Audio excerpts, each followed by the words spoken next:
Hi there! Welcome back to my channel. So, జనరల్‌గా మనం ఎవరైనా ఏదైనా అన్నప్పుడు ఆహ్, నాకు కాఫీ అంటే ఇష్టం అన్నారనుకోండి. మీరు అరే! నాకు కూడా ఇష్టం అని చెప్పాలంటే ఎలా చెప్తాం? తెలుగులో అయితే ఈజీగా నేచురల్‌గా చెప్తాం. నేను కూడా ఇష్టపడతాను. నేను కూడా, నాకు కూడా ఇలా చెప్తుంటాం. మరి ఇంగ్లీష్‌కొచ్చేసరికి ఎలా చెప్పాలి అనేది ఒక చిన్న కన్‌ఫ్యూజన్. సో, చాలామంది ఉపయోగించేది ఏంటంటే మీ టూ. మీ టూ అంటే I have the same feeling అని అర్థం. I feel the same way. నేను కూడా అలానే ఫీల్ అవుతున్నా అని చెప్పడానికి దీన్ని ఉపయోగిస్తుంటారు.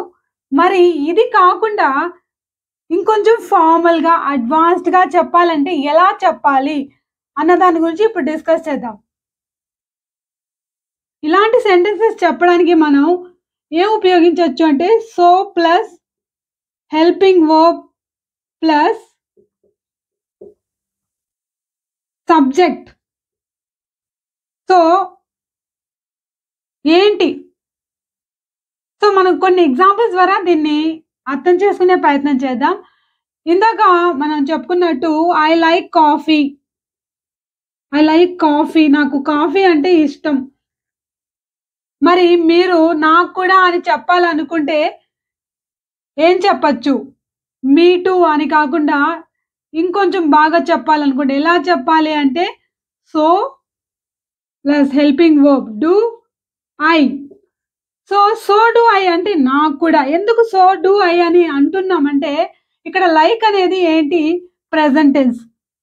సో, సింపుల్ ప్రెజెంట్ టెన్స్ ఉన్నప్పుడు మనం ఇక్కడ హెల్పింగ్ వర్బ్ లేదు కాబట్టి, సబ్జెక్ట్‌ని బట్టి ఐకి మనం ఏం ఉపయోగిస్తాం? Do. I, you, we, they ఉన్నప్పుడు మనం డూని ఉపయోగిస్తాం. So do I. నాకు కూడా. సో, అతనికి కూడా అని చెప్పాలనుకోండి. అప్పుడు ఎలా చెప్పాలి? సో ఇక్కడ డస్ ఉపయోగించాలి. సో డస్ హి. ఎందుకు అంటే హి అనేది ఏమవుతుంది? థర్డ్ పర్సన్ సింగులర్ కాబట్టి మనం దీనికి డస్‌ని ఉపయోగించాలి. సో డస్ హి అతనికి కూడా. సో డు ఐ నాకు కూడా.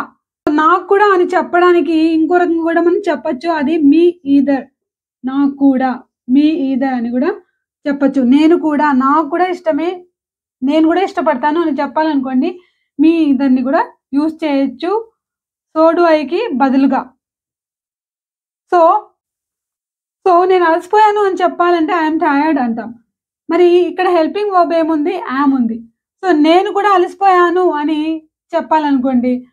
సో, ఇప్పుడు నేనన్నాను నేను అలసిపోయానని. మరి మీరు కూడా నేను కూడా అని చెప్పాలనుకుంటే ఎలా చెప్తారు? సో, ప్లస్ హెల్పింగ్ వర్బ్ ఇక్కడ ఉంది కాబట్టి మనం దీన్నే తీసుకోవాలి. సో, యామ్ ఐ నేను కూడా అలసిపోయాను. మీ ఇద్దర్ అని కూడా చెప్పొచ్చు. So, am I. మరి అతను కూడా అలసిపోయాడు అంటే so is he. So is he. వాళ్ళు కూడా అని చెప్పాలంటే సో ఆర్ దే. వాళ్ళు కూడా. So are they. సో ఇక్కడ హెల్పింగ్ వర్బ్ ఉంటే మనం దాన్ని తీసుకోవాలన్నమాట. లేకపోతే టెన్స్‌ని బట్టి డూ కానీ, డిడ్ గాని, డస్ గాని తీసుకోవాలి. సో నేను పాడగలను అని చెప్పాలనుకోండి ఎలా చెప్తాం? I can sing. I can sing. దీన్ని మీరు కూడా నేను కూడా పాడగలను అని చెప్పాలనుకుంటే ఏమనాలి? సో హెల్పింగ్ వర్బ్ ఏంటి? So can I. మేము కూడా పాడగలం అంటే సో క్యాన్ వి. సో ఆమె కూడా పాడగలదు. సో క్యాన్ షీ అంటే ఏంటి? ఇక్కడ ఒక ఒక స్టేట్‌మెంట్‌తో అగ్రీ అవ్వడం. అంటే నేను కూడా అంటే ఏకీభవించడం అంటారు కదా! నేను కూడా, నాకు కూడా, నేను కూడా పాడగలను అని చెప్పాలంటే సో క్యాన్ ఐ. ఆమె కూడా అంటే దీనికి రిప్లైగా, రెస్పాన్స్‌గా ఆమె కూడా అని షార్ట్‌గా చెప్పాలనుకోండి. So can she. వాళ్ళు కూడా అంటే సో క్యాన్ దే. ఇలా చెప్పొచ్చనమాట. So, yesterday I watched a movie. I watched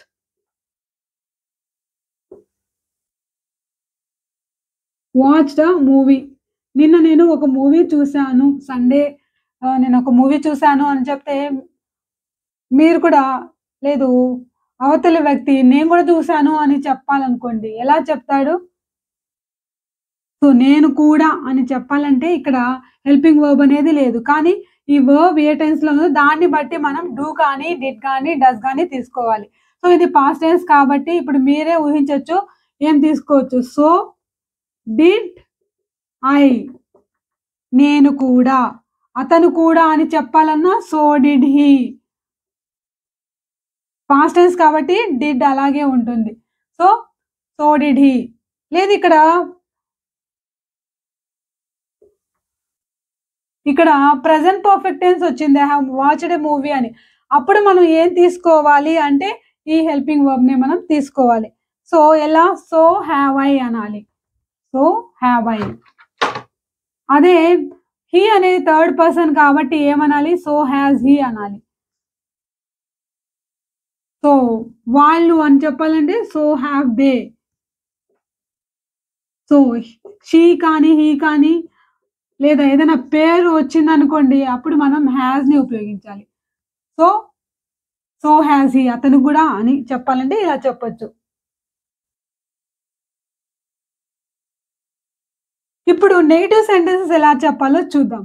ఎగ్జాంపుల్‌కి నేను ఇందాక కాఫీ ఇష్టం అన్నాను కదా! నాకు కాఫీ ఇష్టం లేదు అని చెప్పాలంటే I don't like coffee. I don't like coffee అన్నాననుకోండి. అప్పుడు మాకు కూడా ఇష్టం లేదు అని చెప్పాలంటే ఎలా చెప్పాలి?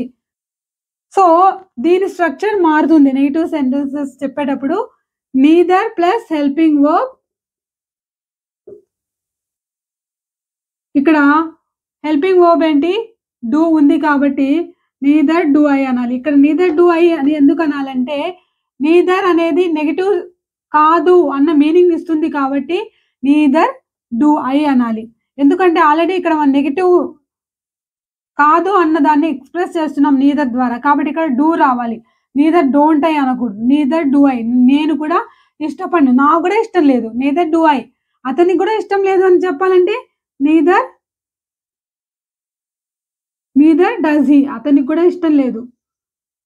సో వాళ్ళకి కూడా ఇష్టం లేదు అని చెప్పాలనుకోండి నీదర్ డూ దే అనాలి. ఎందుకు అంటే సో థర్డ్ పర్సన్ ప్లూరల్ కాబట్టి మనం ఏం హెల్పింగ్ వర్బ్ తీసుకోవాలి? డూ తీసుకోవాలి. So I, you, we, they ఉన్నప్పుడు డూని ఉపయోగించాలి సింపుల్ ప్రెజెంట్ టెన్స్‌లో. మరి థర్డ్ పర్సన్ ఐ లేదా ఏదన్నా పేరు ఉంటే సింగులర్ ఉంటే డస్‌ని ఉపయోగించాలి. హి కానీ, షీ కానీ, ఇట్ కానీ లేదా ఏదైనా పేరుంటే డస్‌ని ఉపయోగించాలి. ఇది ప్రెజెంట్ టెన్స్‌లో ఉంటే. ఓకే. సో అదన్నమాట. అదే ఇక్కడ పాస్ట్ టెన్స్ ఉందనుకోండి. ఐ డిడ్ంట్ లైక్ నాకు నచ్చలేదు అని చెప్పేటప్పుడు ఐ డిడ్ంట్ అన్నాం. సో ఐ డిడ్ంట్ అని ఉంది గదా! మరి ఇక్కడ గూడా ఇది మారాలి. ఏమవ్వాలి? నెయిదర్ డిడ్ ఐ అనాలి. Neither did I. నెయిదర్ ఇక్కడ మాత్రం ఏంటి? హి ఉన్నా, షీ ఉన్నా పాస్ట్ టెన్స్‌లో డిడ్డే రాయాలి. Neither did he. Neither did they. వాళ్ళకు ఇష్టం లేదు. సో వాళ్ళు ఇష్టపడలేదు. అంటే ఇక్కడ దీన్ని బట్టి మనం ఇక్కడ హెల్పింగ్ వర్బ్‌ని తీసుకుంటామనమాట. సో ఇంతవరకు మనం చెప్పుకున్నట్టు నాకు కూడా ఇష్టం లేదు అని చెప్పడానికి ఇంకో రకంగా గూడా మనం చెప్పొచ్చు. మీ నెయిదర్. మీ నీదర్. దీన్ని 2 రకాలుగా ప్రొనౌన్స్ చేయొచ్చు మనం. Neither or neither. 2 రకాలుగా ఉపయోగిస్తుంది. Neither or neither. సో నేను నీదర్ అంటున్నా. So me neither. నాకు ఐ డోంట్ లైక్ కాఫీ అని ఎవరైనా అంటే నాకు కూడా ఇష్టం లేదు. నాకు కూడా అని చెప్పాలనుకోండి మీ నెయిదర్ అని చెప్పొచ్చు. నాకు కూడా ఇష్టం లేదు. సో ఇలా గూడా చెప్పొచ్చు. సో అంటే నెయిదర్ డూ ఐ అని చెప్పడానికి బదులు మనం మీ నీదర్ అని గూడా చెప్పొచ్చు.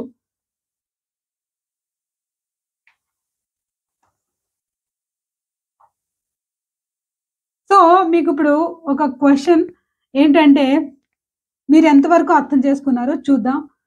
ఇక్కడ దీనికి రెస్పాన్స్ రాయండి. ఐ షుడ్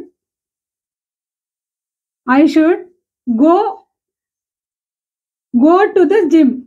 నేను జిమ్‌కి వెళ్ళాలి. సో ఇక్కడ రెస్పాన్స్ ఏంటి? నేను కూడా అని చెప్పేటప్పుడు ఏం రాయాలి అనేది మీరు ఆన్సర్ రాయండి. సో ఇంకొక క్వెషన్ ఏంటంటే I didn't cook. I didn't cook. నేను వంట వండలేదు అని చెప్పాలనుకోండి ఐ డిడ్ంట్ కుక్ అంటున్నాం. మరి దీనికి రెస్పాన్స్ ఏంటో మీరు రాయాలి. సో, మీకు ఇక్కడ కొంచెం మీరు ఆలోచించి రాయండి. ఎందుకంటే నెగెటివ్ చెప్పేటప్పుడు ఎలా చెప్పాలి? ఒక వర్డ్ నేను చెప్పడం జరిగింది. దాని స్ట్రక్చర్ ఏంటో గూడా నేను చెప్పడం జరిగింది నెగెటివ్ స్టేట్మెంట్స్‌కి. సో, హెల్పింగ్ వర్బ్ ఏది తీసుకోవాలో కూడా ఆలోచించి రాయండి. సో, ఇక్కడ కొంచెం ఆలోచించి మీరు ఆన్సర్ చేయాల్సొస్తుందనమాట. సో, మీకు ఇంకా ఏమైనా డౌట్స్ ఉంటే కామెంట్ బాక్స్‌లో రాయండి. ఇదే టాపిక్ మీద ఇంకొక వీడియో గూడా నేను మీకు క్లియర్‌గా ఎక్స్‌ప్లెయిన్ చేస్తూ కావాలంటే ఇంకొకసారి వీడియో చేస్తాను. మీకు ఈ టాపిక్ నచ్చితే ఖచ్చితంగా లైక్ చేయండి. Thanks for watching.